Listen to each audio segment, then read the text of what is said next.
ஆண்டவராகிய இயேசு கிறிஸ்து நாமத்தில் உங்கள் யாவருக்கும் என்னுடைய வாழ்த்துக்கள். ஏகத்திலிருந்து நித்தியம் என்கிறதான வேத பாட தொடர்ச்சிகளாக உங்களை நான் வரவேற்கிறேன். இன்றைக்கு நாம் பார்க்க போகிறது ஒரு அதிகாரம், யாத்ராகமம் 13ஆம் அதிகாரத்திற்கு நேராக நம்முடைய வேத புத்தகத்தை திருப்பிக் கொள்ளலாம். இந்த அதிகாரத்திலே தேவன் இஸ்ரவேல் ஜனத்தை எகிப்தின் அடிமைத்தனத்திலிருந்து பிரித்தெடுத்து அவர் கானான் தேசம் நேராக வழி நடத்துகிறதான காரியத்தை நாம் பார்க்க போகிறோம். இதில் அவர் எதிர்பார்க்கிறதான பரிசுத்தத்தை குறித்து நாம் பார்க்க போகிறோம் இந்த அதிகாரம் முழுவதும். இன்றைக்கு நான் எடுத்துக்கொண்டதான செய்தியின் தலைப்பு பரிசுத்தத்தில் துவங்குகிறதான இஸ்ரவேலரின் பிரயாணம். The journey of Israel starts with sanctification. 13ஆம் அதிகாரத்திலே மொத்தம் 22 வசனங்கள். இந்த யாத்திரை துவங்கும் முன்பதாக தேவன் இஸ்ரவேல் ஜனங்களிடத்திலே எதிர்பார்க்கிறதான ஒரு பரிசுத்தத்தை குறித்து நாம் பார்க்க போகிறோம். திரும்பவுமாக 7 நாட்கள் அவர்கள் அனுசரிக்க வேண்டியதான புளிப்பில்லா அப்ப பண்டிகையை தேவன் மோசேயின் மூலமாக நினைப்பூட்டுகிறதையும் நாம் பார்க்க போகிறோம். ஒவ்வொருவரும் தன்னுடைய பிள்ளைகளுக்கு சொல்ல வேண்டிய மற்றும் செய்ய வேண்டிய காரியங்களை கர்த்தர் ஒரு கட்டளையாக கொடுக்கிறதையும் நாம் பார்க்கிறோம். அதிகாரத்திலே கடைசியிலே அவர்கள் சிவந்த சமுத்திரத்தின் வழியாக அவர்கள் வருகிறதை பார்க்கிறோம். மோசே கையிலே யோசேப்பின் எலும்புகளை சுமந்து முன்னும் பின்னும் மேகஸ்தம்பத்தினாலும் அக்னி ஸ்தம்பத்தினாலும் அவர்கள் வழி நடத்தப்படுகிறதை நாம் பார்க்கிறோம். முந்தின அதிகாரங்களிலே 7 முதல் 12ஆம் அதிகாரம் வரைக்கும் கர்த்தருடைய விரல், கர்த்தருடைய கரம், கர்த்தருடைய கோபாக்கினை எப்படியாக எகிப்து ஜனத்தின் மீது ஊற்றப்பட்டது என்றும், 12ஆம் அதிகாரத்திலே தேவன் ஆட்டுக்குட்டியின் இரத்தத்தினாலே இஸ்ரவேல் ஜனங்களை எப்படியாக காப்பாற்றினார் என்பதையும் நாம் விரிவாக பார்த்தோம். இப்போது எகிப்திலிருந்து கானானை நோக்கி கிளம்புறவர்களுடைய எண்ணிக்கை 6 லட்சம் புருஷர்கள் என்பதாக வாசிக்கிறோம். 20 வயதுக்கு மேற்பட்டவர்கள் புருஷர்கள் என்று அழைக்கப்படுகிறார்கள். ஒருவேளை ஒருவனுக்கு ஒருத்தி என்று எடுத்துக்கொண்டாலும் கூட 12 லட்சம்.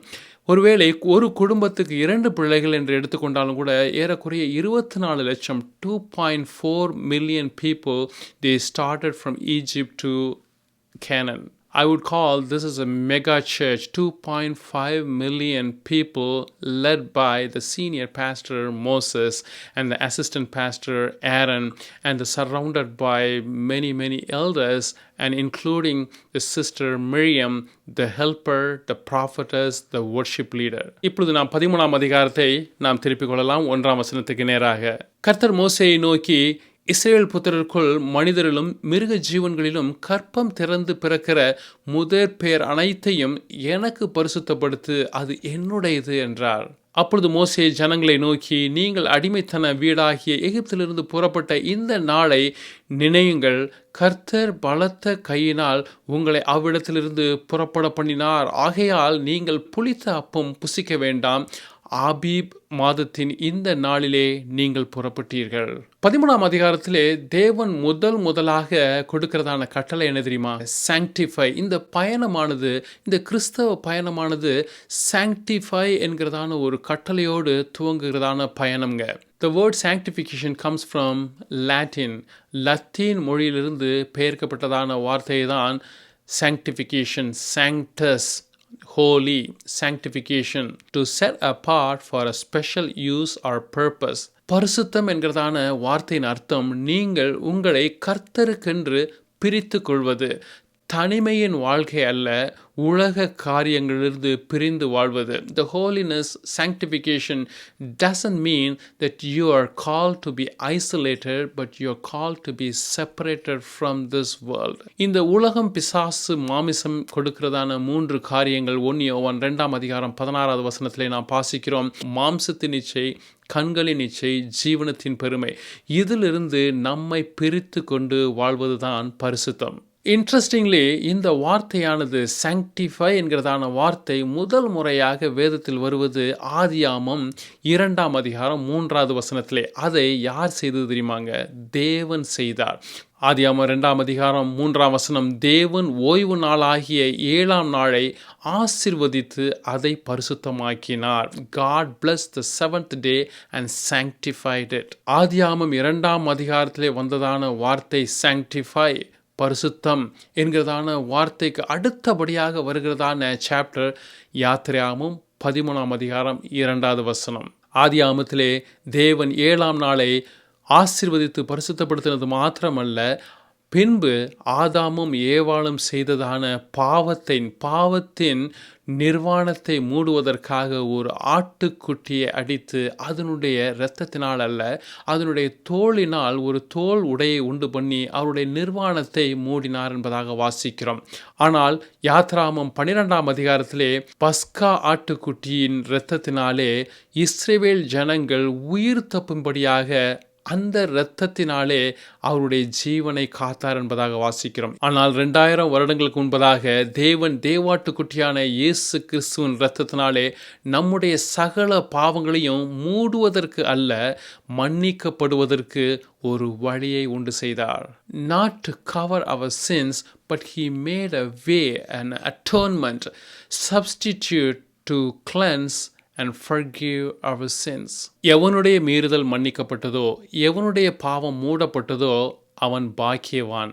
உங்களுடைய பாவம், என்னுடைய பாவம் கல்வாரி சிலுவையிலே வைத்து மூடப்படவில்லை, மன்னிக்கப்பட்டது என்பதாக வாசிக்கிறோம். இந்த 13ஆம் அதிகாரத்திலே 3 வித காரியத்தை பரிசுத்தமாக்கும்படி கர்த்தர் கேட்கிறதை நாம் பார்க்கிறோம். முதலாவது, மனிதர்களின் முதல் பிள்ளை, ஆண் பிள்ளைகள் 2வது வசனத்திலே நாம் பார்க்கிறோம். இரண்டாவதாக, மிருக ஜீவன்கள் முதலீற்று 12வது வசனத்திலே நாம் பார்க்கிறோம்.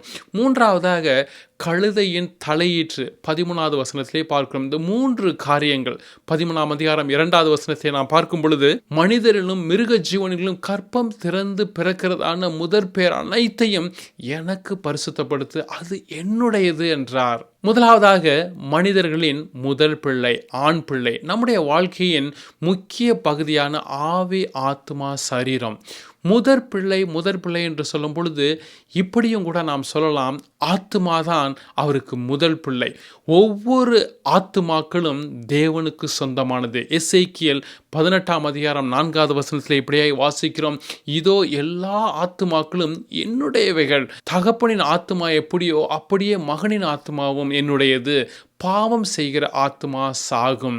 எதற்காக தேவன் முதல் பிள்ளையை கேட்கிறார்? நம்முடைய விசேஷமான ஆத்மாவை எதற்காக கேட்கிறார்? யாத்ராகமம் 1ஆம் அதிகாரம் 2ஆம் அதிகாரங்களிலே யோசேப்பை அறியாத எகிப்தின் ராஜா இஸ்ரவேல் ஜனங்களின் முதல் பிள்ளைகளை எல்லாவற்றையும் கொல்லுவதற்கு முயற்சி செய்யும் பொழுது தேவன் எல்லா பிள்ளைகளையும் காப்பாற்றினார். அதை நாம் படித்தோம். 11ஆம் அதிகாரம் 12ஆம் அதிகாரங்களே தேவன் எகிப்தியர்களின் முதல் பிள்ளைகளை எல்லாவற்றையும் கொன்று சங்காரம் செய்து இஸ்ரவேல் ஜனத்தின் முதல் பிள்ளைகளை காத்தார் என்பதாக நாம் வாசித்தோம். 2 முறை தேவனால் காக்கப்பட்டதான முதல் பிள்ளைகளை கர்த்தரிடத்தில் கொண்டு வந்து கொடுக்கும் பொழுது கர்த்தர் அவரை எப்போதும் காத்துக்கொள்ளுவார், அவருடைய ஆத்துமாவை என்றென்றைக்கும் காப்பார் என்பதை நாம் இதிலே புரிந்து கொள்கிறோம், அறிந்து கொள்கிறோம். அந்த நாட்களிலே மற்ற மதத்தினர் தன்னுடைய முதல் பிள்ளைகளை நரபலியாக செலுத்தி வந்தார்கள். அவர்களுக்கு மரணம், இஸ்ரவேல் பிள்ளைகளுக்கோ ஜீவன் உண்டாகும்படிக்கு கர்த்தர் ஒரு வித்தியாசத்தை உண்டு பண்ணும்படியாக என்னுடைய பிள்ளைகளை என்னிடத்தில் கொண்டு வா, அவர்களை பரிசுத்தப்படுத்து, அவர்கள் என்னுடையவர்கள் என்று உரிமை பாராட்டி கொடுக்கிறதான கட்டளை தான் இந்த சாங்டிஃபை, பரிசுத்தப்படுத்து என்கிறதான ஒரு வார்த்தை. நம்மை காப்பதற்காக, நம்முடைய ஜீவனை, நம்முடைய ஆத்துமாவை இனி நாம் இழந்து போய்விடாதபடிக்கு, பாவம் செய்கிற ஆத்துமா சாகவே சாகும் என்கிறதான அந்த சாவிலிருந்து உங்களையும் என்னையும் விடுவிப்பதற்காக கர்த்தர் செய்கிறதான ஒரு காரியம். நம்முடைய ஆத்துமாவை பாதாளத்தின் மரணத்திலிருந்து விடுதலையாக்க விரும்புகிறதான தேவன்.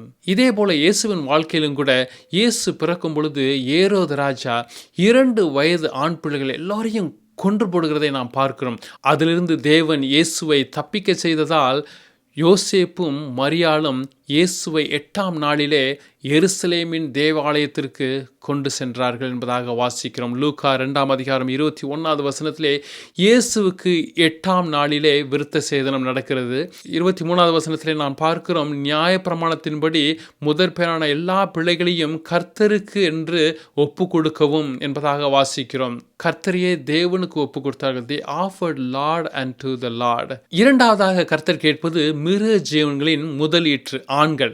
12வது வசனத்திலே நாம் படிக்கிறோம், கற்பம் திறந்து பிறக்கும் அனைத்தையும், உனக்கு இருக்கும் மிருக ஜீவன்களின் தலையீற்று அனைத்தையும் கர்த்தருக்கு ஒப்பு கொடுப்பாயாக, அவைகளிலுள்ள ஆண்கள் கர்த்தருடையவைகள். மிருக ஜீவன்கள் என்று சொல்லும் பொழுது ஒரு தேசத்தின் செழுமை, எக்கானமி, நம்முடைய ஆஸ்தி, பணம், கையின் பிரயாசம், அதனுடைய முதற் பலன் கர்த்தருக்காக பிரித்து வைக்க வேண்டும். நம்முடைய ஐஸ்வர்யங்கள் அவருக்கு தேவை, நம்முடைய நேரங்கள் அவருக்கு தேவையானது, கையின் பிரயாசம் அவருக்கு தேவையானது. இதன் மூலமாக கர்த்தரை நாம் நம்முடைய வாழ்க்கையிலே மகிமைப்படுத்தலாம். கர்த்தர் மூன்றாவதாக பரிசுத்தப்படுத்தும்படி கேட்பது கொஞ்சம் வித்தியாசமான ஒரு மிருகம். அது என்னவென்றால் கழுதையின் தலையீற்று, அதாவது கழுதையின் குட்டி. 13வது வசனத்தில் இப்படியாய் வாசிக்கிறோம், கழுதையின் தலையீற்றை எல்லாம் ஒரு ஆட்டுக்குட்டியால் மீட்டுக் கொள்வாயாக, மீட்காவிட்டால் அதன் கழுத்தை முறித்து போடு, உன் பிள்ளைகளின் முதற் பேரான சகல நர ஜீவனையும் மீட்டு கொள்வாயாக. இந்த மிருகத்தை மாத்திரம் ஏன் தனியாக சொல்ல வேண்டும்? மற்ற மிருகங்களோடு ஏன் சேர்த்து சொல்லக்கூடாது? இந்த வசனத்திலே 2 கூட்டத்தாரை நாம் பார்க்கிறோம். ஒன்று கழுதையின் தலையீற்று, மற்றொன்று உன் பிள்ளைகளின் முதற் பலன். கழுதையின் தலையீற்று, கழுதை ஒரு அசுத்தமான மிருகம் என்பதாக லேவியராகமம் 11வது வசனத்திலே வாசிக்கிறோம். இந்த மிருகம் மற்ற மிருக ஜீவன்களோடு சேர்த்து சொல்லப்படவில்லை. இது ரட்சிக்கப்படாத இஸ்ரவேல் அல்லாத புறஜாதிகளை வெளிப்படுத்துகிறது. யாத்ராகமம் 34:20 தேவன் மோசேக்கு திரும்பவுமாய் நினைப்பூட்டுகிறதை பார்க்கிறோம். கழுதையின் தலையீற்றை ஒரு ஆட்டுக்குட்டியால் மீட்டு கொள்வாயாக, அதை மீட்டு கொள்ளாதிருந்தால் அதன் கழுத்தை முறித்து போடு, உன் பிள்ளைகளில் முதற் பேரானவர்களை எல்லாம் மீட்டு கொள்ள வேண்டும், வெறும் கையோடே என் சந்நிதியிலே ஒருவனும் வரக்கூடாது. இதிலிருந்து நாம் தெரிந்து கொள்வது என்னவென்றால், இந்த கழுதையின் குட்டி உயிரோடே இருக்க வேண்டுமானால் ஒரு ஆடு அடிக்கப்பட வேண்டும். ஆட்டுக்குட்டியின் இரத்தத்தாலே கழுதையின் குட்டி மீட்டு கொள்ளப்பட வேண்டும். மத்தேயு 21ஆம் அதிகாரத்திலே ஆண்டவராய் இயேசு கிறிஸ்துவின் வாழ்க்கையிலே ஒரு சம்பவத்தை நாம் பார்க்கிறோம். ஆண்டவராய் இயேசு கிறிஸ்து அடிக்கப்படுவதற்கு முன்பதாக, அவர் சிலுவையிலே ஏறுவதற்கு முன்பதாக ஒரு கழுதையும் அதனுடைய குட்டியும், அதாவது ஆட்டுக்குட்டியினால் மீட்கப்படாதபடிக்கு எருசலேமிற்கு எதிராக என்பதாக வாசிக்கிறோம். எருசலேமுக்கு எதிராக கட்டப்பட்ட நிலைமையில் காணப்படுகிற அந்த கழுதையையும் அவனுடைய குட்டியையும் அவிழ்த்து வரும்படியாக சீஷர்களுக்கு கட்டளையிடுகிறதை நாம் பார்க்கிறோம். தேவனுக்கு எதிராக அல்லது எருசலேமுக்கு எதிராக கட்டப்பட்டதான அந்த கழுதை நீங்களும் நானும் தான். தேவனுக்கு எதிராக, எதிராளியாக, ஒரு காலத்திலே பாவங்களினாலும் அக்கிரமங்களினாலும் மரித்து போய் கட்டப்பட்டதான நிலைமையில் இருந்த உங்களையும் என்னையும், அசுத்தமான வாழ்க்கையை நடத்தி கொண்டதான நீங்களும் நானும் எருசலேமிற்கு எதிராக, எருசலேமிற்கு விரோதமாக அல்லது எருசலேம் ஆலயத்திற்கு வெளியிலே கட்டப்பட்டதான சபை என்னும் அவருடைய சரீரத்தின் வெளியிலே இருந்ததான நம்மை இயேசு கண்டாருங்க. 2 சீஷர்களை அனுப்பி, கர்த்தருடைய ஊழியர்களை அனுப்பி, பரிசுத்த ஆவியானவரை நம்மிடத்தில் அனுப்பி, இந்த கழுதையும் இந்த கழுதை குட்டியும் எனக்கு தேவை, இந்த கழுதை எனக்கு சொந்தமானது, எனக்கு சொந்தமானவன், இது எனக்கு சொந்தமானவள் என்று சொல்லி உரிமை பாராட்டி அதை அவிழ்த்து, உங்களையும் என்னையும் பாவ கட்டுகளிலிருந்து அவிழ்த்து எடுத்து நம்மீது ஏறி நம்முடைய வாழ்க்கையிலே உட்கார்ந்து எருசலேம் என்கிறதான ஒரு நகரத்திற்குள்ளே உங்களையும் என்னையும் அழைத்து வந்ததான தேவன், அவருடைய சரீரத்தின் அங்கமாக மாற்றதான இயேசு கிறிஸ்து, நம்மை பார்க்கிறவர்கள் முன்னடப்பாரும் பின்னடப்பாரும் ஓசன்னா ஓசன்னா என்று எங்களுக்கு இந்த விதமான ரட்சிப்பு எங்களுக்கும் தேவை என்று சொல்லி, ஓசன்னா சேவஸ், உங்களையும் என்னையும் பார்க்கிறதான ஒவ்வொரு ஜனமும் இதை போலவே நானும் மாற வேண்டும் என்று சொல்லக்கூடியதான வாழ்க்கையை வாழ்வதற்காக உங்களை என்னை அழைத்திருக்கிறாருங்க. நம்முடைய பழைய வாழ்க்கையில் காணப்பட்டதான முன்னடப்பாறை கடிக்கிறதான ஒரு குணம், பின்னடப்பாறை உதைக்கிறதான ஒரு கழுதையின் குணம் நம்முடைய வாழ்க்கையில் மாற்றப்பட வேண்டும். ஏனென்றால் நம்மை விடுவித்தவர் ஆண்டவராகிய இயேசு கிறிஸ்து, நம்மை மீட்டு கொண்டது ஆண்டவராகிய இயேசு கிறிஸ்துவின் இரத்தம், நம்மீது அமர்ந்திருப்பவர் ஆண்டவராகிய இயேசு கிறிஸ்து. அவர் நம்மீது இருக்கும் வரைக்கும் நமக்கு வாழ்த்துக்கள், நமக்கு ஆசீர்வாதங்கள், நமக்கு மதிப்பு, மரியாதை, நற்குணங்கள், அன்பு, சந்தோஷம், சமாதானம், நீடிய பொறுமை எல்லாம் நமக்கு கொடுக்கப்பட்டதான ஆவியின் கனிகள், நமக்கு கிடைக்கிறதான பாராட்டுகள் இயேசுவினால் கிடைத்ததான பாராட்டு, பரலோக ஆசீர்வாதங்கள் இயேசுனுடைய இரத்தத்தினால கிடைக்கப்பட்டதான ஆசீர்வாதங்கள். நம்முடைய சுய முயற்சி அல்லங்க, நம்முடைய சுய நீதி அல்ல. இந்த மதிப்பையும் கிருபையையும் தயவையும் கொடுத்தது ஆண்டவராய் இயேசு கிறிஸ்து நம்முடைய வாழ்க்கையில் வந்ததன் மூலமாக கிடைக்கப்பட்டதான ஒரு ஆசீர்வாதங்கள். அதே 13வது வசனத்திலே 2வது கூட்டத்தாரையும் நாம் வாசிக்கிறோம். உன் பிள்ளைகளின் முதற் பலன், எகிப்தின் அடிமைத்தனத்திலிருந்து விடுவிக்கப்பட்டதான ஆபிரகாமின் சந்ததியினர். 2 கூட்டத்தாரும் பாவத்தின் சம்பளமாகிய இந்த மரணத்திலிருந்து தப்ப வேண்டுமென்றால், ஒரு பாவத்திலிருந்து விடுதலை ஆக்கப்பட வேண்டுமென்றால் ஆட்டுக்குட்டி மரிக்க வேண்டும். ஆட்டுக்குட்டியினுடைய இரத்தத்தினாலே நீங்களும் நானும் எப்படி இஸ்ரவேல் ஜனங்கள் மீட்டெடுக்கப்பட்டார்களோ அதை போலவே நாமும் மீட்டெடுக்கப்பட வேண்டும். ஒன்று ஆட்டுக்குட்டி மரிக்க வேண்டும், அல்லது இந்த இரண்டு கூட்டத்தாரும் தங்களுடைய பாவத்திலே மரிக்க வேண்டும். இவர்கள் யூதர்கள், ஆபிரகாமின் சந்ததியினர், ஈசாக்கின் சந்ததியினர், யாக்கோபின் சந்ததியினர் என்று சொல்லி இந்த ஆட்டுக்குட்டியின் இரத்தத்தை ஒரு காலம் ஒதுக்க முடியாது. இயேசுவின் மரணத்தையும் அவருடைய உயிர்த்தெழுதலையும் அவர்கள் ஏற்றுக்கொண்டே ஆக வேண்டும். இயேசு அல்லாதபடிக்கு ஒருவனும் பரலோகத்துக்கு வரான் என்பதாக ஆண்டவராய் இயேசு கிறிஸ்து திட்டமும் தெளிவுமாக சொல்லியிருக்கிறார். இது கழுதைக்கு மாத்திரமல்ல, கழுதையின் குட்டிக்கு மாத்திரமல்ல, ஆபிரகாமின் சந்ததியாராகிய யூதர்களுக்கும் இது பொருந்தும். ஆட்டுக்குட்டியின் இரத்தம் அல்லாதபடிக்கு, ஆண்டவராய் இயேசு கிறிஸ்துவின் இரத்தம் இல்லாதபடிக்கு ஒருபோதும் பாவத்திலிருந்து ஒரு விமோச்சனம் கிடையாது என்பதாக வேதம் தெளிவாக சொல்லுகிறது. இப்போது 8ஆம் வசனம் 9வது வசனத்திலையும் 16வது வசனத்திலையும் ஒரு மிக முக்கியமான ஒரு கட்டளையை தங்களுடைய பிள்ளைகளுக்கு சொல்லும்படியாக கர்த்தர் மோசேயின் மூலமாக சொல்லுகிறதை நாம் பார்க்கிறோம். அவர்கள் என்ன செய்ய வேண்டும் என்றால், உன் பிள்ளைகள் கேட்கும்படிக்கு இதை உங்களுடைய கைகளிலும் நெற்றியிலும் அடையாளமாக ஞாபக குறியாக வைத்துக் கொள்ளுங்கள் என்பதாக. Token and memorial. The token or sign upon thine hand. கையிலே ஒரு அடையாளமாகும். இரண்டாவதாக memorial between thine eyes. இரண்டு கண்களுக்கு நடுவாக ஞாபக குறியாக சில காரியங்களை சொல்லுகிறதை பார்க்கிறோம். 8வது வசனத்தை நாம் படிக்கலாம். அந்நாளில் நீ உன் புத்திரனை நோக்கி, நான் எகிப்திலிருந்து புறப்படுகையில் கர்த்தர் எனக்கு செய்ததற்கு இப்படி நடப்பிக்கப்படுகிறது என்று சொல். 9வது வசனம், கர்த்தரின் நியாயப்பிரமாணம் உன் வாயில் இருக்கும்படி இது உன் கையிலே ஒரு அடையாளமாகவும் உன் கண்களின் நடுவே நினைப்பூட்டுதலாகவும் இருக்க கடவுது. பலத்த கையினால் கர்த்தர் உன்னை எகிப்திலிருந்து புறப்பட பண்ணினார்.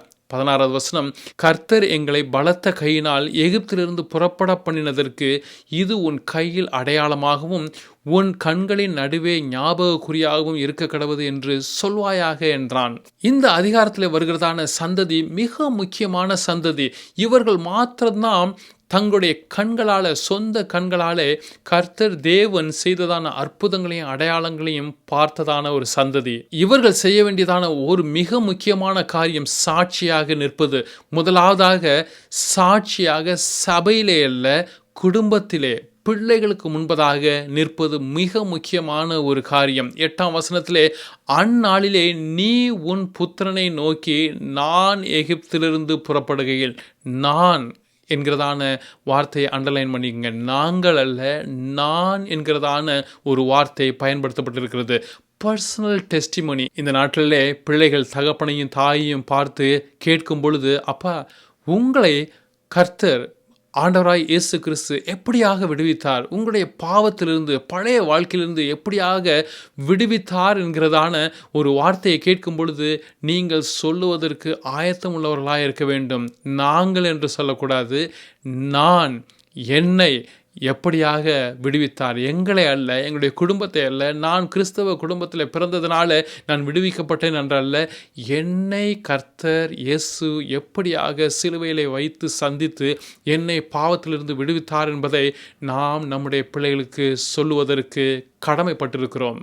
அப்பொழுதுதான் அந்த வார்த்தை அவர்கள் தங்களுடைய கண்களின் நடுவிலாயும் அவருடைய கைகளிலேயும் அவருடைய வாயிலேயும் வார்த்தைகள் இருக்கும்படியாய் கர்த்தர் செய்வார். நம்முடைய சாட்சி இல்லை என்றால் அவர்களுடைய கண்களுக்கு நடுவாக அது ஞாபக குறியாக இருக்காது. அவருடைய கைகளிலே அது ஒரு ஞாபக குறியாக எழுத முடியாதுங்க. நான் சொன்னது போல முதல் பிள்ளை என்று சொல்லும் பொழுது நம்முடைய ஆத்துமாவையும் வெளிப்படுத்துகிறது. பிள்ளைகள் எப்படி நம்முடைய விடுதலையை அறிந்திருக்கிறார்களோ அதை போலவே நம்முடைய ஆத்துமாவும் கர்த்தர் நம்மை எப்படியாக விடுவி விடுவித்தார் என்பதை அது அறிந்து வைத்திருக்க வேண்டும். ஆத்துமா அறிவில்லாமல் இருப்பது நல்லதல்ல என்பதாக வாசிக்கிறோம். நாம் ஒவ்வொரு ஜெபத்திலையும் நாம் சொல்லும் பொழுது, என் ஆத்துமாவே கர்த்தரை ஸ்தோத்திரி, என் முழு உள்ளமே பரிசுத்த நாமத்தை ஸ்தோத்திரி, என் ஆத்துமாவே கர்த்தரை ஸ்தோத்திரி. கர்த்தர் செய்த சகல உபகாரங்களையும், கர்த்தர் உன்னுடைய ஆத்துமாவுக்கு சிலுவையிலே செய்த சகல உபகாரங்களையும் மறந்து விடாதே என்று சொல்லி ஒவ்வொரு நாளும் ஆத்துமாவை நினைப்பூட்டுவர்களாய் நாம் காணப்பட வேண்டும். சங்கீதக்காரன் எழுதுகிறான், ஆத்துமாவே நீ ஏன் எனக்குள்ளே தியங்குகிறாய், ஏன் எனக்குள்ளே கலங்குகிறாய்? கர்த்தருக்கு காத்திரு. ஆத்துமா கர்த்தருக்கு காத்திருக்க வேண்டும். ஆத்துமா கர்த்தர் செய்த நன்மைகளை ஒருபோதும் மறந்து விடாதபடிக்கு நீங்கள் ஆத்மாவுக்கு நினைப்பூட்டுகிறது நமக்கு கடமையாக இருக்கிறது. முதலாவதாக token or sign upon thine hand, கையிலே அடையாளமாக. கை என்று சொல்லும் பொழுது நம்முடைய செய்கைகள், நம்முடைய நடக்கைகள், நம்முடைய பேச்சுகள் அவருக்கு எப்போதும் பரிசுத்தமாய் இருக்க வேண்டுங்க.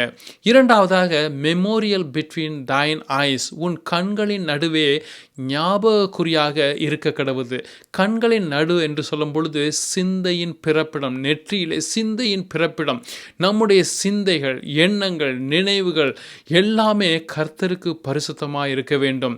உபாகமம் 8:17 இப்படியாய் வாசிக்கிறோம், என் சாமர்த்தியமும் என் கைபலனும் இந்த ஐஸ்வர்யத்தை எனக்கு சம்பாதித்தது என்று நீ உன் இருதயத்தில் சொல்லிக் கொள்ளாமலும் இருக்க எச்சரிக்கையாயிருந்து உன் தேவனாகிய கர்த்தரை நினைப்பாயாக. அவரே உன் பிதாக்களுக்கு ஆணையிட்டு கொடுத்த தம்முடைய உடன்படிக்கையை உறுதிப்படுத்தும்படி இந்நாளில் உனக்கு உண்டாயிருக்கிறது போல ஐஸ்வர்யத்தை சம்பாதிக்கிறதற்கான பலனை உனக்கு கொடுக்கிறவர். தேவன் மோசேயின் மூலமாக இந்த காரியங்களை இருதயத்திலே எழுத சொன்னார், நினைவுகளிலே எழுத சொன்னார், சிந்தையிலே எழுத சொன்னார், செயல்களிலே உடைய வாயிலே எழுத சொன்னார். ஆனால் யூதர்களோ இதை ஆவிக்குரிய பிரகாரமாக எடுத்துக்கொள்ளாதபடிக்கு மாம்ச பிரகாரமாக அல்லது பாரம்பரியமாக இன்றைக்கும் செய்து வருகிறதான காரியம், அவர்கள் 2 லெதர் பாக்ஸை எடுத்துக்கொள்வார்கள். அதற்கு பேர் டெஃப்லின், TEFILLIN. இது எபிரேய பாஷையில் டெஃப்லின் என்று சொல்லுவார்கள். கிரேக்க பாஷையில் பிலாக்டரி என்பதாக சொல்வார்கள், PHYLACTERY, பிலாக்டரி. இந்த 2 பாக்ஸில் 4 செக்ஷன்கள் உண்டுங்க. அந்த 4 பகுதிகளில் 4 விதமான வசனங்களை ஒரு சுருள் போல சுருட்டி உள்ளே வைத்து ஒன்றை அவர்கள் நெற்றியின் நடுவிலே அல்லது 2 கண்களுக்கு நடுவாக ஒரு லெதர் ஸ்ட்ராப் போட்டு கட்டி கொள்வார்கள். முன்னொரு பாக்ஸை கையிலே, அதாவது அப்பர் ஆம்லே கட்டி கொண்டு அவர்கள் ஜெபிக்கிறதை பார்க்கிறோம். ஒவ்வொரு யூதர்களும் 13 வயதிற்கு மேற்பட்டதான ஆண் பிள்ளைகள் இந்த 2 பாக்ஸை கட்டி கொண்டு அவர்கள் ஜெபிக்கிறதை நாம் பார்க்கிறோம். இந்த லெதர் பாக்ஸிலே உள்ளதான 4 பகுதிகளிலே 4 விதமான வசனங்களை உள்ளே சுருட்டி வைப்பார்கள். அதிலே முதலாவது வசனம் யாத்ராகமம் 13ஆம் அதிகாரத்திலே 1ஆம் வசனம் துவங்கி 10ஆம் வசனம் வரைக்கு sanctify to me, பரிசுத்தமாக்கு என்று சொன்னதான வசனங்கள். 2வது பகுதியிலே வைக்கிறதான வசனம் யாத்ராகமம் 13ஆம் அதிகாரம் 11வது வசனம் துவங்கி 16வது வசனம் வரைக்கும், உன்னை கானானியரின் தேசத்திலே வரப்பண்ணி என்கிறதான வசனம் துவங்கி. 3வது பகுதியிலே உபாகமம் 6ஆம் அதிகாரம் 4ஆம் வசனம் துவங்கி 9வது வசனம் வரைக்கும் இஸ்ரவேலே கேள் என்று துவங்கி. 4வது பகுதியிலே அவர்கள் வைக்கிறதான வசனம் என்னவென்றால் உபாகமம் 11ஆம் அதிகாரம் 13வது வசனம் துவங்கி 21வது வசனம் வரைக்கும், நான் இன்று உங்களுக்கு கற்பிக்கிறதான என் கற்பனைகளுக்கு கீழ்ப்படிந்தால் என்கிறதான வசனங்களை வைத்து அவர்கள் ஜெபிக்கிறதை இன்றைக்கும் நான் பார்க்க முடியும். நம்முடைய ஆண்டவராய் இயேசு கிறிஸ்து மத்தேயு 23ஆம் அதிகாரத்திலே பரிசேயரையும் சதுசேயருடைய மாயமாலத்தையும் குறித்து சொல்லுகிறதை நாம் அந்த அதிகாரங்களிலே பார்க்கலாம். நம்முடைய கர்த்தர் பாரம்பரியத்தை விரும்புகிறதான கர்த்தர் அல்ல, மற்றவர்கள் பார்க்கும்படி செய்கிறதான ஜெபத்தை விரும்புகிறதான தேவன் அல்ல, மாயமாலத்தை விரும்பாத தேவன். ஆவியானவர் நம்முடைய இருதயத்திலே அவருடைய பிரமாணங்களை அழகாக எழுதி கொடுத்திருக்கிறார். மற்றவர்களுக்கு முன்பதாக ஜெபிப்பது தவறல்ல, ஆனால் மற்றவர்களுக்காக அல்லது மற்றவர்கள் பார்க்கும்படி ஜெபிப்பது மிகவும் தவறு. அப்படிப்பட்டதான மாயமாலம் உள்ளவர்களை பார்த்து ஆண்டவராய் இயேசு கிறிஸ்து சொல்லுகிறதான வார்த்தை, நீ உள்ளறையிலே போய் அந்தரங்கத்தில் உள்ளதான தேவனிடத்திலே ஜெபி என்பதாக. இப்போது 17வது வசனத்திலே, பார்வோன் ஜனங்களை போகவிட்ட பின் ஜனங்கள் யுத்தத்தை கண்டால் மனமடிந்து எகிப்துக்கு திரும்புவார்கள் என்று சொல்லி பெலிஸ்தரின் தேச வழியாய் போவது சமீபமானாலும் தேவன் அவர்களை அந்த வழியாய் நடத்தாமல் சிவந்த சமுத்திரத்தின் வனாந்தர வழியாய் ஜனங்களை சுற்றி போக பண்ணினார். இஸ்ரவேல் புத்திரர் எகிப்து தேசத்திலிருந்து அணி அணியாய் புறப்பட்டு போனார்கள். இந்த வசனங்களை நாம் பார்க்கிறோம். கர்த்தர் அவருடைய பலகீனத்தை அறிந்ததான தேவன். பெலிஸ்தியர் இருக்கும் வழியாக அவர்கள் போவார்களாகில் அவர்களை எதிர்கொள்ளாதபடிக்கு திரும்பவுமாக எகிப்தை நோக்கி உலகத்தை நோக்கி நாம் போய்விடுவோம் என்று சொல்லி அவர் அப்படி நடத்தாதபடிக்கு தூரமாயிருந்தாலும் பரவாயில்லை என்று சொல்லி சிவந்த சமுத்திரம் வழியாக வழி நடத்த அவர் சித்தம் கொண்டார். Our God is a God of compassion. Our God is a God of provision. கர்த்தருக்கு நம்முடைய பலன் என்னவென்று தெரியுங்க. ரட்சிக்கப்பட்ட தேவனுடைய குடும்பத்திலே புதிதாய் பிறந்ததான பிள்ளைகள் எந்த அளவுக்கு பலன் உண்டு என்பது கர்த்தருக்கு தெரியும். இஸ்ரேல் ஜனங்கள் 400 வருடமாக சோர்ந்து போய் அடிமையாக செங்கலறுத்து கொண்டிருந்தவர்கள். அவர்களுக்கு எதிராளிகளோடு எப்படி சண்டை போடுவது என்பது அவளுக்கு கொஞ்சம் கூட தெரியாது. எப்படி பிசாசோடு எதிர்த்து நிற்க வேண்டும் என்று அவர்களுக்கு தெரியாது. அதனாலே பெலிஸ்தியர்கள் இருக்கும் வழியாக போகாதபடிக்கு செங்கடலை சுற்றி போக பண்ணினார் என்பதாக நாம் வாசிக்கிறோம். இதை போலவே ஆண்டவராய் இயேசு கிறிஸ்துவும் கூட 12 சீஷர்கள் பலன் இல்லாதவர்கள் என்று நன்றாய் தெரியும். ஜெபிக்க கூட முடியாதபடிக்கு 3 முறை தூங்கினார்கள் என்பதாகவும் தெரியும். 3 முறை பேதுரு இயேசுவை காட்டி கொடுத்து மறுதலித்தான் என்பதாக நன்றாய் தெரியும். அதனால தான் 40வது நாள் ஆண்டவராய் இயேசு கிறிஸ்து பரமேறுவதற்கு முன்பதாக நீங்கள் எருசலேமிலே உன்னத பலன் வரும் வரைக்கும், பரிசுத்தாவின் அபிஷேகமும் வல்லமையும் வரும் வரைக்கும் நீங்கள் காத்திருங்கள்.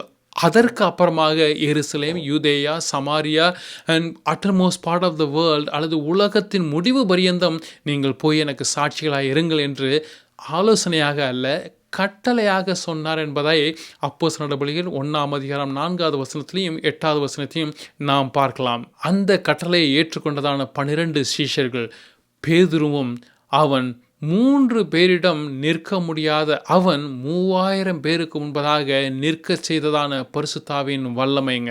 அப்போஸ்தலர் நடபடிகள் 10ஆம் அதிகாரம் 38வது வசனத்திலே தேவன் நசரேயனாகிய இயேசு கிறிஸ்துவை அபிஷேகத்தினாலும் வல்லமையினாலும் நிறைத்தது எதற்காக தெரியுமா? நன்மை செய்கிறவராக சுற்றி திரிந்தார் என்பதாக. தேவன் அந்த பரிசுத்தாவின் அபிஷேகத்தினாலும் வல்லமையினாலும் மரித்தோரிலிருந்து இயேசு கிறிஸ்துவை எழுப்பினார் என்பதாக வாசிக்கிறோம். நம்மையும் ஒரு நாள் அந்த வல்லமையினாலே மத்திய ஆகாயம் வரைக்கும் எடுத்து செல்லக்கூடியதான அந்த ஆவியின் வல்லமை நம்மளிலே கிரியை செய்ய போகிறது. பரிசுத்தாவின் வல்லமையும் அபிஷேகத்தையும் நாம் இந்த நாட்களிலே வாஞ்சிக்கிறவர்களாய் நாம் காணப்பட வேண்டும். The purpose of anointing என்கிறதான தலைப்பிலே நான் இதை குறித்து நான் பேசியிருக்கிறேன். நேரம் கிடைக்கும் பொழுது அதை பார்க்கும்படியாக நான் அன்போடு கேட்டுக்கொள்கிறேன். அந்த அதிகாரத்திலே 19வது வசனத்தை தொடர்ந்து படிக்கும் பொழுது, மோசே தன்னோடே கூட யோசேப்பின் எலும்புகளை எடுத்துக்கொண்டு போனான். மோசே இப்பொழுது யோசேப்பின் எலும்புகளை சுமந்து கொண்டு போகிறதான ஒரு ஊழியக்காரன். இந்த வசனத்திலே நாம் பார்க்கிறோம், மோசே யோசேப்பின் எலும்புகளை சுமந்து செல்லுகிறான் என்பதாக வாசிக்கிறோம். ஆதாமின் ஜீவனிலே ஆரம்பித்ததான ஆதியாகமம் ஆதாமின் பாவத்து நிமித்தமாக யோசேப்பு அவனுடைய மரணத்திலே ஆதியாகமம் முடிவடைகிறதை நாம் பார்க்கிறோம். யோசேப்பு இயேசு கிறிஸ்துவின் நிழல் என்பதாக நாம் இதற்கு முன்பதாக பார்த்திருக்கிறோம். யோசேப்பு மரிப்பதற்கு முன்பதாக சொல்லுகிறான், என்னுடைய எலும்புகளை எடுத்துக்கொண்டு செல்லுங்கள். யோசேப்பு இயேசுவின் நிழல் என்று சொன்னது போல மனிதனுடைய பாவத்து நிமித்தமாக ஆண்டவராய் இயேசு கிறிஸ்து இந்த உலகத்திலே வந்து மரிக்க வேண்டியதாயிற்று. இயேசுவின் மரணத்தின் மூலமாக அவருடைய உயிர்த்தெழுதலின் வல்லமையின் மூலமாக நாம் அவருடைய பிள்ளைகளாக மாற்றப்பட்டு இந்த மோட்ச பிரயாணத்தை துவங்கும் பொழுது அவருடைய எலும்புகளை நாம் சுமந்து செல்லவர்களாய் நாம் காணப்பட வேண்டும்.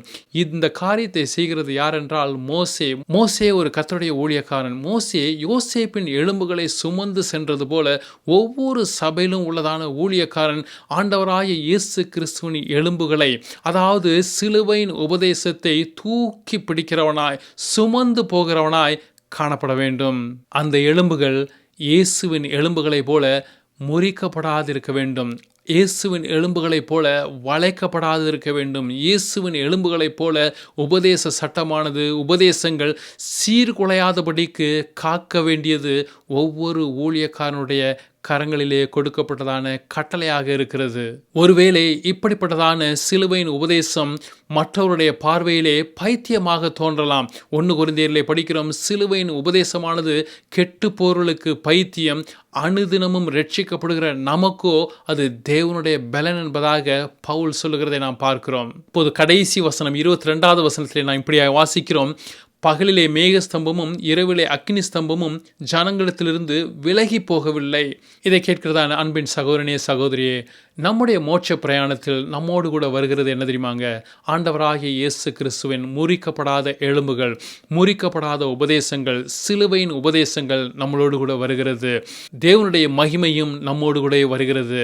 1 ராஜாக்கள் 10ஆம் அதிகாரத்திலே சாலமோனின் தேவாலயத்தை எப்படி அந்த மேக ஸ்தம்பம் நிரப்பியதோ அதே போலவே ஷக்கேனா மேகம் நம்மோடு கூட வருகிறது என்பதை நாம் விசுவாசிக்க வேண்டும். இஸ்ரேல் ஜனங்களை இரவிலே வழிநடத்துவதற்கு அக்கினி ஸ்தம்பமும் பகலிலே வழிநடத்துவதற்கு மேக ஸ்தம்பத்தையும் கொடுத்து அவர்களை வழிநடத்தினார். GPS சிஸ்டம் போலங்க, காட் பொசிஷனிங் சிஸ்டம்.